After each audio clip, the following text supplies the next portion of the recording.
Welcome back to Circle Ancestry and the next Sidebar episode.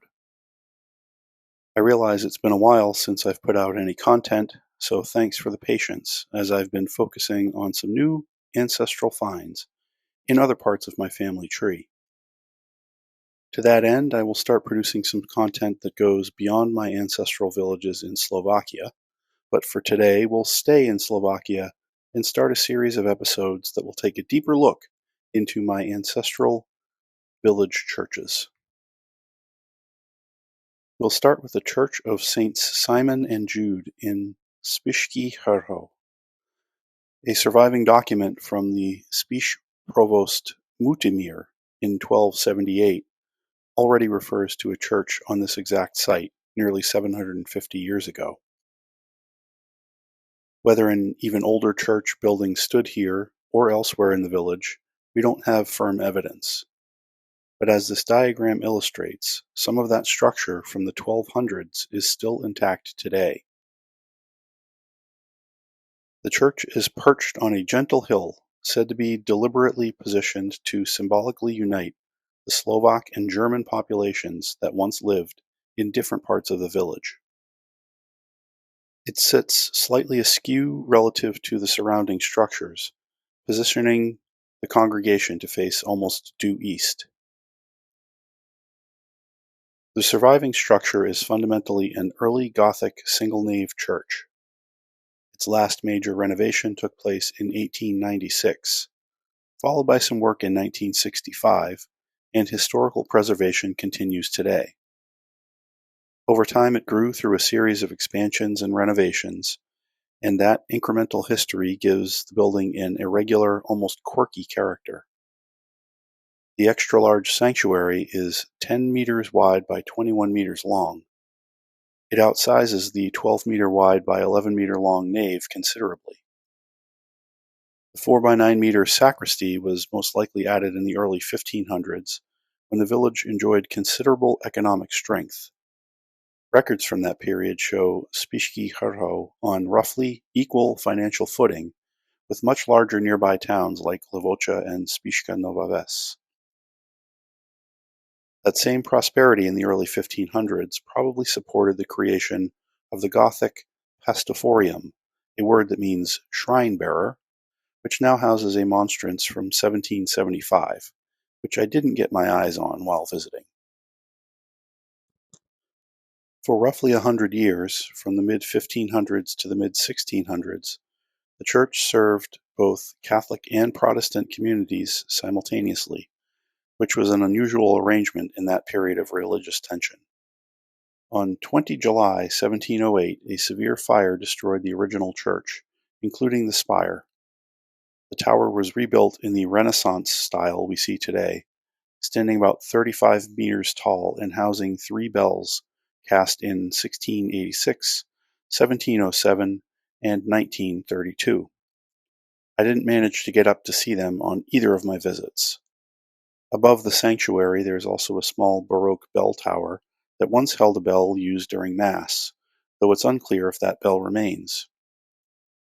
The main portal on the south wall is the newest addition, structurally, added in the 1700s. Because of the church's eastward orientation, the builders placed windows only on the sunnier south side. The shadow side of the building contains only 2 small windows in the sacristy. Finally, there is a small round window at the polygonal end of the sanctuary, installed along with the current main altar to replace an earlier, larger Gothic window. Speaking of which, the present main altar dates to around 1694. At its heart is the Virgin Mary holding the infant Jesus, surrounded by scenes of the Annunciation, Visitation, Adoration of the Magi, and Purification. Flanking the altar are statues of Hungary's early kings, St. Stephen and St. Ladislaus. These are quiet nods to the heritage of the 1000s.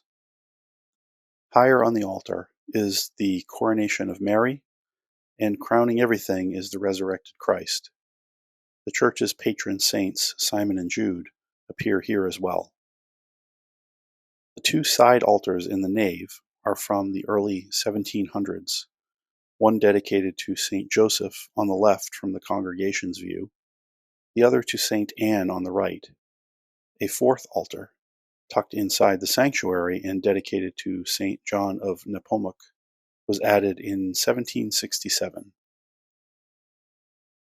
The carved wooden pulpit carries the date 1670 and is decorated with images of the Holy Trinity, apostles, and various Old and New Testament figures. A striking Calvary scene from 1669 by an unknown artist stretches across the long crossbeam that separates nave from sanctuary. Complete with skull and crossbones, it stands out starkly against the plain white ceiling. The baptismal font, also of carved wood, is from the late 1600s. Standing next to it was a moment of coming full circle to realize that my great-grandfather was baptized in that very basin in 1863, along with generations before him. The Renaissance tower includes a tribune chamber on its first floor. Stairs leading to a separate outside entrance would have given the Gheorghi family, noble patrons who held lordship over the village, direct access to this elevated space, letting them worship apart from the common people and with a better view of the altar. Later, an even more convenient space was provided for the nobility to sit in the expanded sanctuary next to the main altar. Rounding out its accoutrements are a cabinet-type pipe organ, I have no indication of its age, an ornate central chandelier hanging in the nave, and paintings to represent the stations of the cross around the nave perimeter. Overall dimensions give a sense of relative scale. St. Simon and Jude has a total footprint of roughly 340 square meters. For comparison, let's consider the Basilica of St. James, the second largest church in Slovakia, barely a 10-minute drive away in Levoča. It covers nearly 1,980 square meters, making it almost 6 times larger. Its tower is twice the height, and it contains 18 altars, including the world's tallest wooden Gothic altar at over 18 meters tall. St. Simon and Jude is not particularly large or spectacular. It isn't grandeur that makes this village church special. Rather, it is splendid craftsmanship with a rich living history. It is convenient to the main highway that runs through Slovakia's historical Spiš region, and it's worth a visit even if you have no ties to Spišsky Hrhov. Thanks for watching today's episode, and stay tuned for more.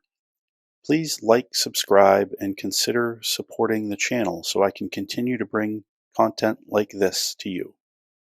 Goodbye for now.